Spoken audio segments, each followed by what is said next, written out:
drug menace, alcohol has been described as one of the prime causes of man's physical and moral degradation.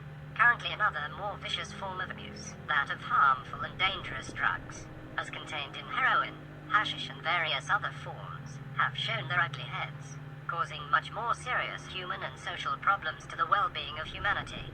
This problem is now worldwide. Its repercussions are more serious and deadly than that of alcohol. Thefts, robberies, sexual crimes and swindling of vast magnitude have taken place due to the pernicious influence of the drug. Murders have been committed and families have been decimated by drug addicts. Countless millions of hard-earned dollars have been spent by governments throughout the world to rid the addicts of their evil habits and to rehabilitate them, but the maddening craze persists. It is our bounden duty as dutiful citizens to help in whatever manner we can, through our religious and social organizations, to eradicate this dreadful and obnoxious habit and to prevent our children from ever getting near to it. Life as a drug addict is a life of torture and hell on earth, leading to an early grave. As human beings, we should be able to exercise our self-control and to distinguish between what is good and evil. Keep away from the drug menace and help others to do so. That will be the greatest service to humanity. Live harmoniously.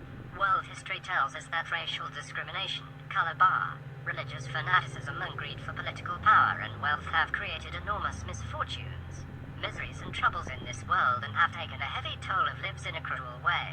These issues have never contributed anything towards peace and happiness. People who are thirsty for power and wealth and intoxicated with jealousy always create troubles, and often try to justify the cruel acts by talking nonsense and by offending others.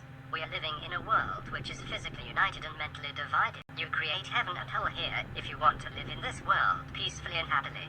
Allow others also to live peacefully and happily, so that you can make this world something which is worthy of life. Unless and until you adjust yourself to live according to these noble principles, you cannot expect happiness and peace in this world. You cannot expect this happiness and peace from heaven simply by praying. If you act according to moral principles, you can create your own heaven right here in this world. If not, you also can see the hellfire on this earth itself. Not knowing how to live according to this natural and cosmic law, we always grumble when troubles confront us. If each man tries to adjust himself without grumbling and criticizing others, we can enjoy real heavenly bliss better than the one that some people dream of existing in far beyond above. There is no need to create a heaven elsewhere to reward a virtue, or a hell to punish vice. Virtue and evil have inevitable reactions in this world itself. Your faith is immaterial in this respect.